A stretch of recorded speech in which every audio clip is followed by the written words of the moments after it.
అంటే మీరు ఇప్పుడు 9ట్లో 5 చెప్పారు, ఇంకా 4? అవి అంటే 3 అంతరించిపోయి ఇంకా 6 ఉన్నాయి. 6లో royal Bengal tiger, Siberian tiger, అలాగే ఇండో చైనీస్ ఏరియాలో ఒకటి ఉంటుంది. అంటే నేను మొత్తం వాటి గురించి, అలాగే ఒకటి ఈ లావోస్, కాంబోడియా ఈ ప్రాంతంలో ఉండేటువంటిది ఒకటి ఉంటుంది. ఇలా సుమత్రా భారతదేశంలో ఉన్నది మాత్రం రాయల్ బెంగాల్ టైగర్. మన దగ్గర ఉండేటువంటిది మాత్రం ఒకటే. కానీ ఒక దగ్గర తెల్ల పులులు కనిపిస్తే మరో దగ్గర కలర్ఫుల్ కనిపిస్తుంది.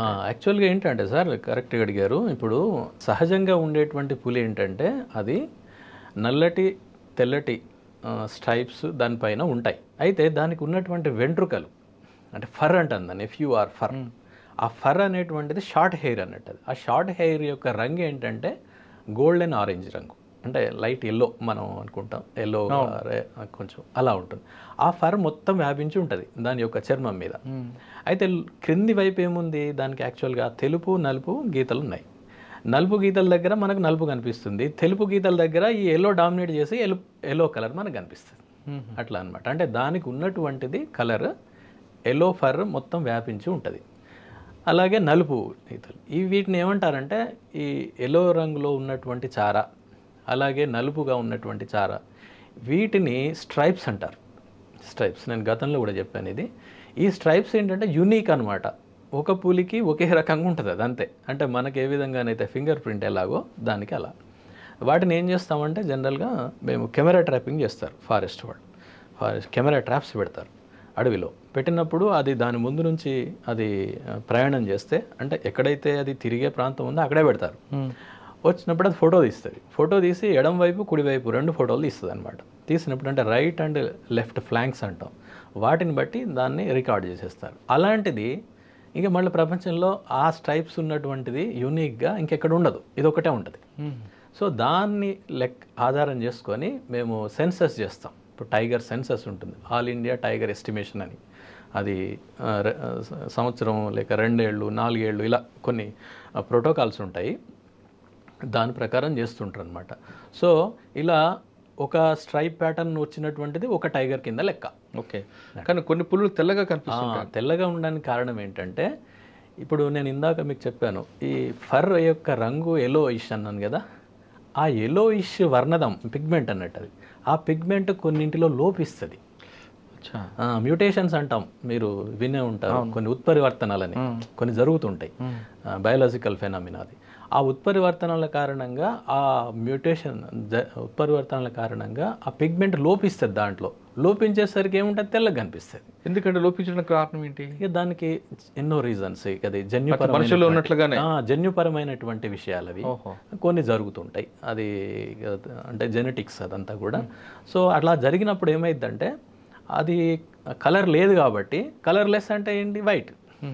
సో మొత్తం వైట్ ఫర్ ఉంటుంది దాని మీద. సరే, రెండింటికి అంటే కలర్ ఒకటే చేంజా లేదంటే నైజం కూడా మారుతుంది? ఏ మారదు, ఆ పౌరుషం సేమ్ ఉంటుంది, అంత సేమ్ ఉంటుంది. కానీ ఇక్కడ ఏంటంటే, ఇప్పుడు మనం ఎప్పుడు కూడా సాధారణంగా ఉన్నదానికి కొంచెం భిన్నంగా ఉంటే మనకు ఎక్కువగా ఆకర్షణ చూడాలనిపిస్తుంది. ఇప్పుడు మీరు నెహ్రూ జూ పార్క్ వెళ్ళి చూస్తే అసలు టైగర్ని చూడడం కంటే దీన్ని చూడడానికి జనం ఎక్కువగా చూపెడతారు. అంతేకాకుండా మన దగ్గర ఆ నంబర్ కూడా ఎక్కువగా ఉంది, చాలా ఎక్కువగా ఉంది వాటి నంబర్. అంటే వాటిని బ్రీడింగ్ చేసి వాటి నుండి మళ్ళీ అలాంటి పుల్లే వచ్చాయన్నమాట. మళ్ళీ వాటిని వేరే ప్రాంతానికి పంపించడం ఇలాంటివి కూడా చేస్తున్నారు. మనకు అందులో ఏంటి, మనం వేరే వాళ్ళకు కూడా పంపించగలుగుతున్నాం మన జూ నుండి. పులి ఉత్పత్తి మనం పెరుగుతున్నాం. అంటే ఈ ఏంటి మీరు చెప్పిన ఇందాక తెల్ల టైగర్లకు సంబంధించి. సార్, పులి దానికి సిగ్గు ఎక్కువ అంటారు. అంటే సిగ్గు ఎక్కువ అని కాదు సార్, అదేంటంటే దాని నేచర్ సీక్రెటివ్ యానిమల్. అది చాలా సీక్రెటివ్ యానిమల్ అనమాట మిగతా వాటి అన్నిటితో పోలిస్తే. ఏవైనా వన్యప్రాణులన్నీ కూడా షై యానిమల్స్ ఎప్పుడు కూడా, అంటే మనుషులతోటి ఉండవు అవి. అవి ఉండేది అడవిలో మనుషులు ఉండరు, అవి వాటికి సహజమైనటువంటిది. ఇది కూడా ఏంటంటే యాక్చువల్గా అది డెన్స్ జంగల్ యానిమల్ అనమాట, అంటే దట్టమైన అడవుల్లో ఉండేటువంటి యానిమల్ అది. సో దానికి సహజంగానే అది నిగూఢంగా ఉండేటువంటి లక్షణం కారణంగా అది దూరం ఉంటుంది. కాబట్టి దాన్ని మనం ఏదో సిగ్గు అని అనుకుంటాం. సిగ్గుపడడం అలాంటిది అలా అని కాదు, దాని జైవికంగా చూసినప్పుడు అంటే జైవికంగా బయాలజికల్గా చూసినప్పుడు అది సీక్రెటివ్ యానిమల్, చాలా సీక్రెట్గా ఉంటుంది. అందుకనే నేను గతంలో కూడా చెప్పాను, అది మనం దాన్ని చూడడానికి వెళ్ళినప్పుడు అది ఎప్పుడో చూసేసి రిట్రీట్ అయ్యి వెళ్ళిపోతుంటాయి జనరల్గా, వెనక నుంచి వెనకే వెళ్ళిపోతాయి. ఎందుకంటే because of it's secretive nature, దానికి ఉన్నటువంటిది అది. ఓకే, అట్లా అనమాట. సార్ పులి మేటింగ్ ఎప్పుడు చేస్తుంటుంది? అంటే అది జనరల్గా ఎప్పుడూ ఉంటుంది. దానికి ఇలా సంవత్సరానికి ఎన్నిసార్లు ఎంతైనా ఉండొచ్చు. అది దీనికి ఖచ్చితంగా ఇంత అని దాని గురించి పెద్ద అధ్యయనాలు అంటే ఇదే టైం అని నిర్ణయించలేదు ఎక్కడ కూడా. జనరల్గా ఇయర్లీ మొత్తం పొడవునా, సంవత్సరం పొడవునా ఎప్పుడైనా జరగవచ్చు. పిల్లలు వచ్చిన తర్వాత పిల్లలకి రావడానికి ఎంత టైం పడుతుంది మేటింగ్ అయిన తర్వాత? దాని గర్భావధి కాలం అదంతా 110 days వరకు ఉంటుంది. 110 daysలో పిల్లలు వచ్చేస్తాయి. పిల్లలు ఎన్ని రావచ్చండి? మ్యాక్సిమం మనం 4 నుంచి 6, 2, 4, 6 ఇలా అంతే మ్యాక్సిమం అనమాట. 6, 5, 6 అనేది చాలా ఎక్కువ. ఓకే, 5 వరకు నేను విన్నాను. సరే 5 అనుకుందామండి. పులి ప్రెగ్నెంట్ అయిన తర్వాత మగ పులి ఆమెతో ఉంటుందా? లేదు, వెళ్ళిపోతుంది. అది ఎప్పుడు కూడా అట్లా ఉండవు. ఒకసారి మీటింగ్ జరిగిన తర్వాత అది వెళ్ళిపోతాయి అంతే.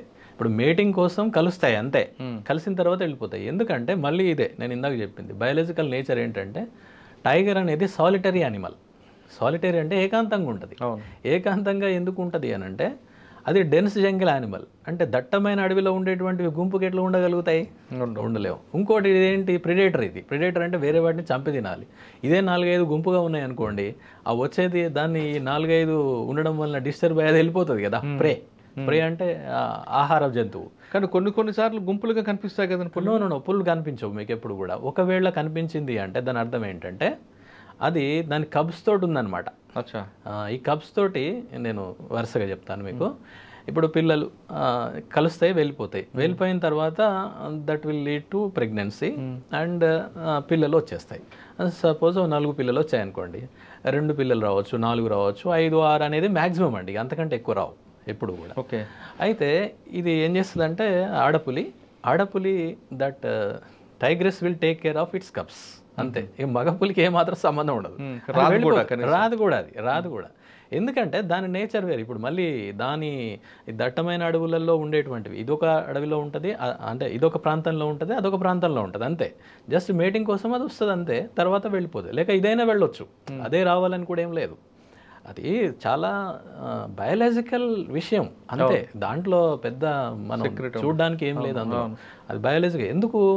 ఎందుకంటే తన సంతతిని పెంచాలి కదా. సంతతి అంటే ఇక్కడ ఏంటి, జాతి యొక్క సంతతి.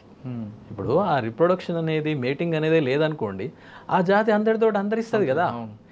ఈ విషయము అన్ని జీవజాతులకు వర్తిస్తుంది. అది మొక్కలు కావచ్చు, జంతువులు కావచ్చు, ఏవైనా కూడా.